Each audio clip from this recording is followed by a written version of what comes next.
It's still 3 hours until noon, but already the August sun is baking eastern Nevada's White River Valley. A low-flying helicopter hovers just above the desert scrub, and then we see why. It is pursuing a lone Mustang, pushing it in our direction. The panicked horse darts and ducks, but there's no escaping the relentless blades of the chopper. The chase continues for 15 minutes. We don't know how many miles were covered before the pursuer and prey came into camera range.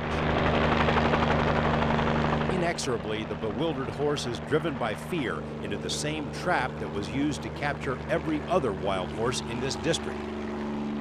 Wild horses have lived in these hills and valleys for hundreds of years. This is the last one the contract cowboys can find. The last Mustang is relentlessly coaxed and squeezed through a series of ever tighter pens until he's finally forced into a dusty trailer with a few other frantic captives. As precise as a commando team tearing down a bivouac, the contractors disconnect the walls of the temporary corral, pack up their gear, hook up the trailers, and move on to the next stop, another area of the Nevada range where wild horses are known to congregate. The Federal Bureau of Land Management has determined that all of the horses in this region must be removed for their own good. We just don't have sufficient water. We don't have sufficient forage for the wild horses. I know that you take a look and you see all this space and you ask yourself, how can that be so?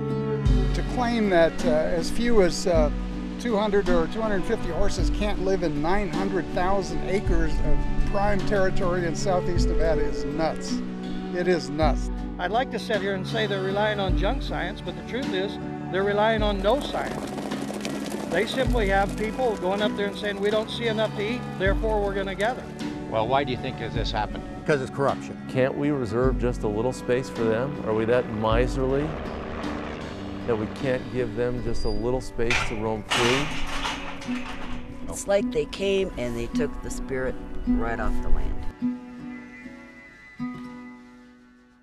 Cold Creek, Nevada is one of the few places left in America where the public can get up close with wild horses living on the open range. It's been more than 38 years since the law was passed to preserve and protect wild horses on public range, presumably forever. But in the last few years, that law has essentially been gutted. Half of the land set aside for horses is now horse-free, and the number of horses living on public lands is likewise half of what it was when the law was created.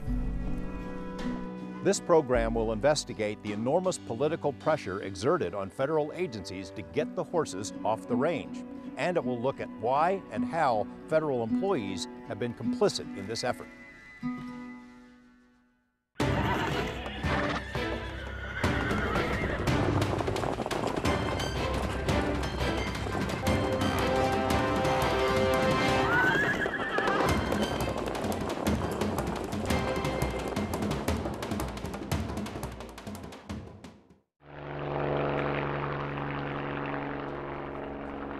If it feels like overkill to use a $200,000 helicopter to chase a single horse over miles of desert, that's just the BLM and its contractor being thorough. Over the past 10 years, they've had plenty of practice pursuing with unprecedented enthusiasm the removal of horses and burros from public lands. Copters locate wild horse bands and spook them into running toward a V-shaped trap, which means the horses gallop in terror over many miles of rough terrain. Typically, an aptly named Judas horse is released to enter the trap first, helping to convince its wild brethren that it's safe to follow.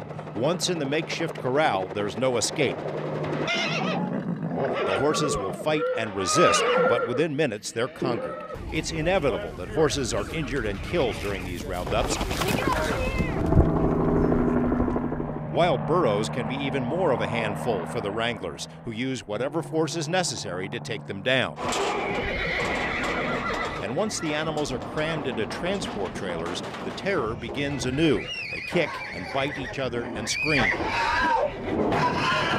The operations are planned like military campaigns. Pretty much a 2-week to probably a 17, 18-day operation. Chris Hannafeld is the public information officer for the BLM's Ely district. From August through October, BLM will clear the horses off more than 1 million acres in eastern Nevada.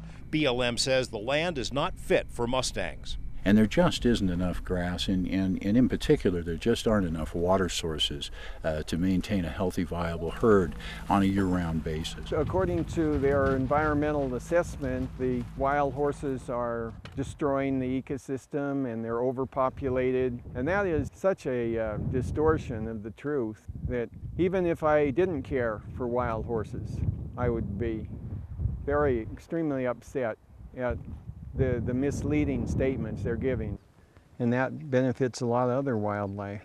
Wildlife ecologist Craig Downer knows a bit about BLM tactics. He worked for the Bureau for a brief time, assigned to evaluate water sources in the Great Basin. He quit BLM because of what he said was dishonesty on the part of the Bureau regarding Mustangs. He put it this way in our first interview a few years ago. It's very skewed data, very arbitrary statements. They'll come out and just state that the wild horses is a detriment to the ecosystem, and without presenting proofs. And a lot of very shady, secretive dealings going on. To demonstrate the point, Downer and a colleague, Dr. Don Moldy, spent more than a week traversing most of the range targeted by BLM in its latest roundups. The duo drove and walked the backcountry, checking it out before the BLM gathers began, to see if the range and the Mustangs were healthy. Nowhere did I see deterioration as the BLM is claiming, or if anything, there's an underpopulation of wild horses because we've covered hundreds of square miles and we've only seen one. Eventually, though, they found more. They look in good shape to me. Including a couple of stocky Mustangs on a hillside south of Caliente. Ah, beautiful horse. Not only did the horses appear healthy, so did the range, says Downer. Urban residents can easily forget just how limitless the open range appears in much of Nevada. It stretches out forever. The BLM plan now being implemented is, to Downer and other advocates for the herds, an obscenity. Totally eliminate all the horses, just zero them out. 11 herd areas that constitute almost 1.4 million acres. And at present there's only a scarce 620 wild horses in those areas. Yet they have the audacity to say that they're overpopulated. That is such a farce. Essentially, Downer says, BLM has decided that one horse for every 2,200 acres out here is one horse too many. It's obviously just an excuse. But an excuse for what? Who benefits? Coming up, one of BLM's very first horse specialists speaks out about why the program has changed so drastically. They're under such huge pressure from all the different users. It's just whoever hollers the most.